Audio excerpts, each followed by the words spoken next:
That is the step pyramid of Saqqara. It stands approximately 19 stories high. It is the first and oldest man-made structure of stone on this planet. If there's any question as to who this structure was built for, let's look at the image. This is the step pyramid of Saqqara, and it was made for the pharaoh Zoser, built for this African pharaoh.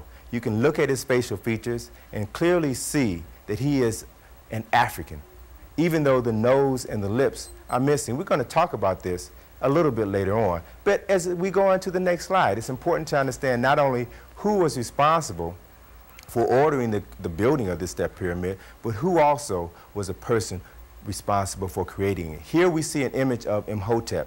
Imhotep was the architect and the engineer of the step pyramid of Saqqara. He also served as a grand vizier or prime minister to the pharaoh Zoser.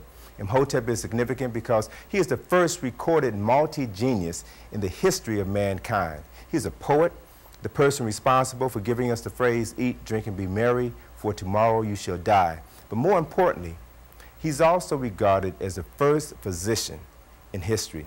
There are medical papyri associated with Imhotep that treat a number of illnesses within the human body. Now, of course, you may be thinking, I've been told that Hippocrates is the father of medicine. If we look at the Hippocratic Oath, the first line of the Hippocratic Oath says, "I swear by the god Apollo and the god of medicine, Asclepius." This, ladies and gentlemen, is Asclepius. Asclepius is the Greek name for the African scientist and physician, architect and engineer, Imhotep.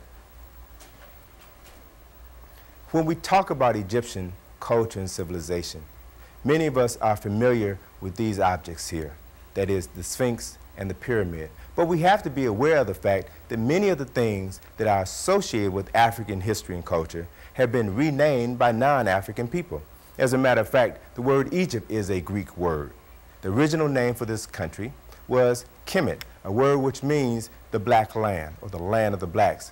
The Sphinx and the pyramid, which we see pictured here, have been renamed by the Greeks. These are both Greek names.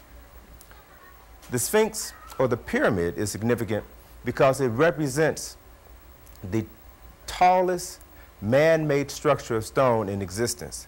It held that position until 101 years ago with the building of the Eiffel Tower. This building is still the largest man-made structure of stone on this planet. It's comprised here of over 2.5 million stone blocks, which weigh an average of 2.5 tons each.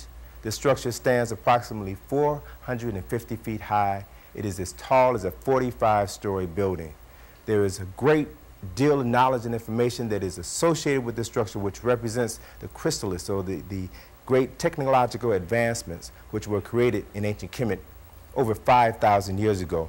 If we were to look at the image of the Sphinx, this is a statue too, which has been renamed by non-Africans. But it's important to understand that this statue is symbolic and that it represents the essence of the African people. This sculpture is symbolic because it shows us the head of a person with the body of a lion. And when you see this statue with the head of a person and the body of a lion, we have to understand that no, it does not mean that these Africans did not have a sense of anatomy, but it means that this statue is symbolic. The symbolism is this: the head of a person represents knowledge and enlightenment. The body of a lion represents the animal nature, or the bestial nature that exists within all people. Here we see this lion sitting very calmly and quietly, which represents that when a person is able to enhance their level of consciousness through knowledge and information, then they are able to control their lower animal nature and bring the beast within under their control and guidance.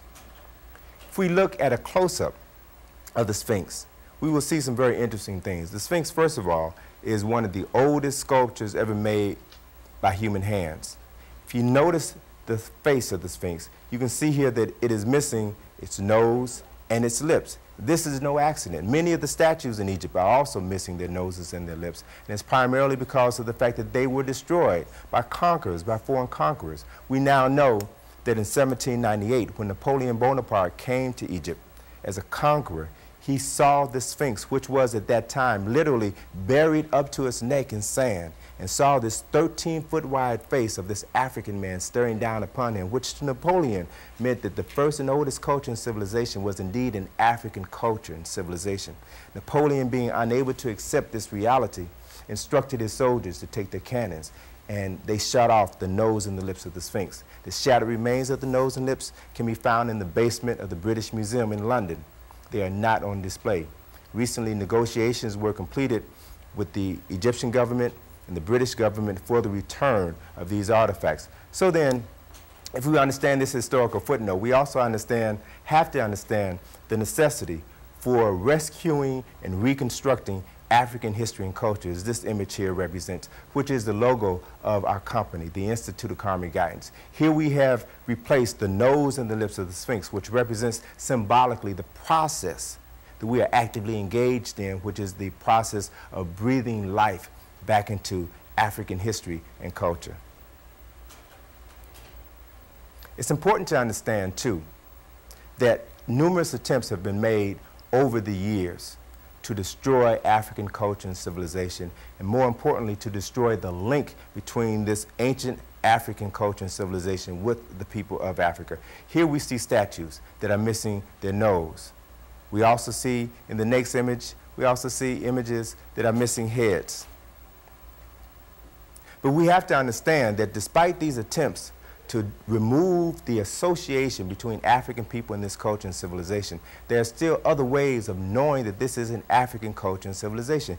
Here we see a photograph of the pharaoh Ramesses II. This is a photograph that was made of Ramesses, or a statue that was made of Ramesses during his lifetime. So then we can safely assume that this is an accurate portrayal of this African pharaoh. It shows his broad nose, his full lips, high cheekbones, those telltale African features. Put this image in your mind, and then look at the next image. The next image shows us this same pharaoh, Ramesses II, that was made during the time of the Greek foreign occupation of Africa. When these foreigners came in, they conquered the land. They would wear the clothing of the ancient Egyptians. They would worship the same gods of the ancient Egyptians, but they made it a point to change the images, which represents a psychological need that all people have to see themselves in history, even if those images in history are not their own. So they replace the images, which we clearly see here.